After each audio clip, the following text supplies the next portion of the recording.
There's no doubt about it. Disney Parks' most ambitious upcoming project, and they have a heck of a lot of projects coming up, is the Star Wars Hotel. It's a resort and a ride, which requests a big commitment and leap of faith from its guests. And I'm sure a big payout as well. It ain't gonna be cheap, or maybe it will be, to get people to go to this thing, because Galaxy's Edge ain't exactly raking in the dollars. And that's proven, I guess that was a little bit of a gift, in fact, to Disney, that they could be like, not as hot a ticket as we had anticipated. We better work to incentivize people with Star Wars Land and the Star Wars Hotel going forward. Star Wars Hotel didn't even trend. It should. It's the first of its kind. It's the first truly immersive hotel from a major company like this. And no one's talking about it. I'm sure they'll talk about it if it's empty, though. So Disney, I don't know. There are all these conspiracy theories about, like, oh, is Disney buying out Captain Marvel movie theaters? They're not.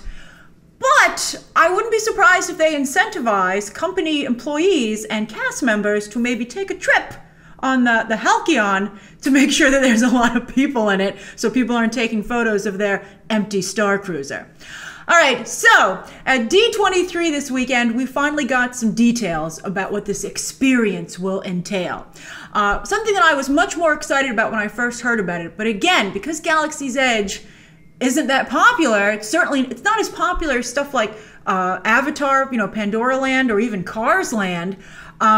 It would make me nervous about buying a ticket to this. I mean, this is something that everybody has to be excited about for it to work. So before we get into the details, though, just here's the bottom line about what it is. So the Star Wars Hotel will be located in Walt Disney World in Orlando, next to the Hollywood Studios theme park, where Galaxy's Edge will be located, which opens just later this week. Guests must commit to just a 2-day adventure, but it is 2 days, where they will be confined to this Star Wars experience. It's not a Disney World vacation, it's a Star Wars experience. It's its own thing.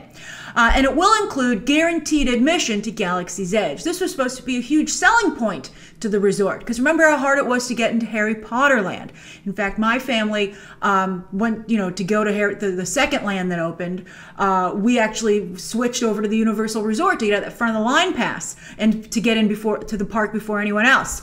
Backfired, though, because we were there on the second day, and the first day there was so much overflow that they promised all those people they could get in first, so we still had to wait in a huge line, and we've stayed at the resort for absolutely nothing. Good luck, Disney. I hope you learn from this. As we discussed in the Avengers Campus video, you're going to see they are actually borrowing quite a bit from Universal.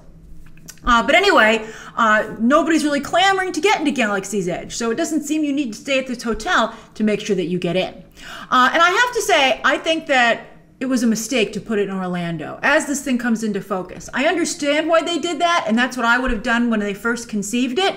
But again, maybe they shouldn't have rushed on this stuff so much, because as you see what Galaxy's Edge has become, what the reality of it is, I think Orlando is too big of an ask. It's too big of an ask to have people fly all the way down to Florida for just a 2-day vacation, or a fragmented vacation where you have to switch to your regular Disney vacation after just 2 days. Or, speaking of Universal, because Star Wars is a more edgy adult kind of property that's actually more in line with Universal as Disney competes with the Universal Resort, maybe since you've already packed up again, you'll head over to Universal Studios for the rest of your Florida trip. And I think on that note, Disney might offer some kind of incentive financially for you to stay on their property. Disneyland, though, is right near Los Angeles. If they had put this hotel in Los Angeles for the Disneyland Galaxy's Edge, you would have a huge cache of locals that could easily pop down to Anaheim for just the 2 days. Look how many locals go to the D23 Expo. Or if you're going to Anaheim for another convention, or if you're in nearby Los Angeles for vacation, or for work, or to visit family, you could, again, easily tack on a 2-day Star Wars experience. I just think the Orlando thing makes it too big of a deal. But it is in Orlando! So let's discuss those details. I do think it's very clever to make this like a cruise, but on land, right? They say it's in space, but it's basically a land cruise.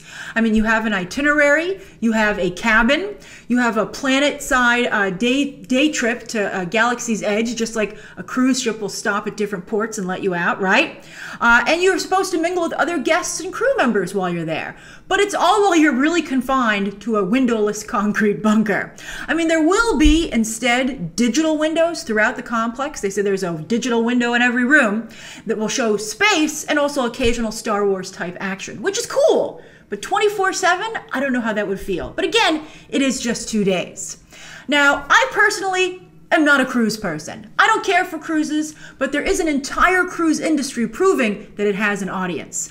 However, I don't believe any of those cruises are just for 2 days. I think that that's where the length of time might hurt it with the cruise group. And then again, you're being asked to pack up and the logistics of it, I think, are difficult. So while you're on this cruise, it's a galactic Starcruiser called the Halcyon.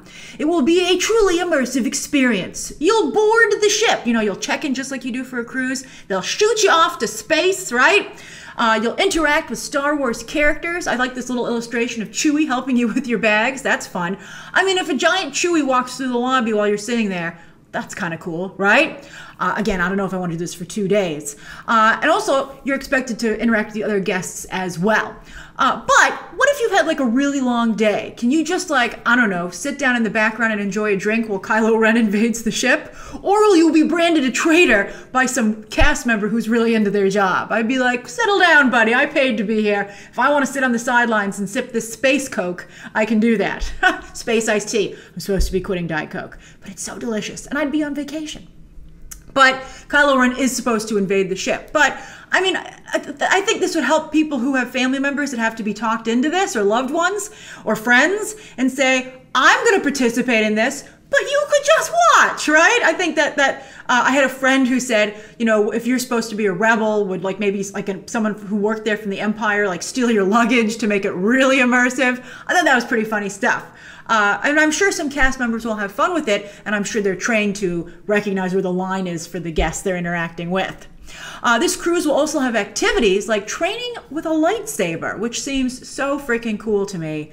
But again, I don't know if I'm going to be able to get people I know to commit to do this. Again, if it was in Los Angeles, I could do it during a work trip or a family trip. But, to get everyone to fly to Orlando so I can play with a lightsaber for 20 minutes seems like a tough sell. And you have to be staying on the ship to do any of this. We'll see if that rule holds.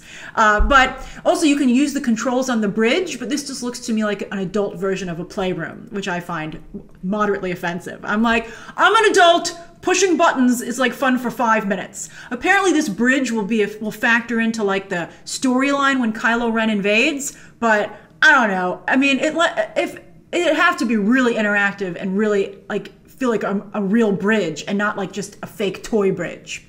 So again, it is just 2 days, including that trip to Galaxy's Edge. So even if you're shy or again, not that into it, it doesn't seem like too long, and then you probably will have enough to do. And again, as I said, speaking of activities, it seems that you can't visit this resort. That's the other thing. I was talking to my family about it, and they're like, well, I said, would you stay here? And when all this stuff started coming out, and they were like, because some pictures leaked a couple days ago, and my family was like, I'd like to look at it first. And I was like, I don't know if you can. I mean, if you're a Disney fan, you know how fun it is to stop by the resorts and poke around, right? Even when you're not staying there, because they're themed, it's fun. You're like, what's going on over here? Maybe I'll stay here in the future. But I don't think you could do that with the Halcyon. It's a cruise ship. You can't pop into a cruise ship. I mean, I guess maybe it could be in port sometimes, and we'll let you know. But it seems tough to me that I can't just go for a day trip, right? That I can't sample it and take a look at it, and I can't see how crowded it is until I've committed, right? I don't want to be on there by myself, or maybe some of you do. So no word yet on cost. I'm sure they're probably really thinking about that. I think I would make it, look how cheap Disney Plus is. That's very competitively priced. And if they're smart, I think they should competitively price this thing so it's crowded. How does this sound to you, though? Is there a future in resort ride hybrids? Do you like this level of theming? Or after a long day at the theme parks, would you prefer less invasive theming? Although again, you can't go to the theme parks while you're staying here. You just get to go to Galaxy's Edge. This is its own contained experience. So to me, that also again says, why couldn't it have been in Los Angeles if it's just its own thing, right? So maybe if the Halcyon isn't booked solid, they'll start offering some other alternatives on how you can experience it. But for now, you got to commit to this two-day adventure. So how does it sound to you? Again, share your thoughts down below. Be sure to hit that subscribe button. And of course, as always, you can check out some more videos right now.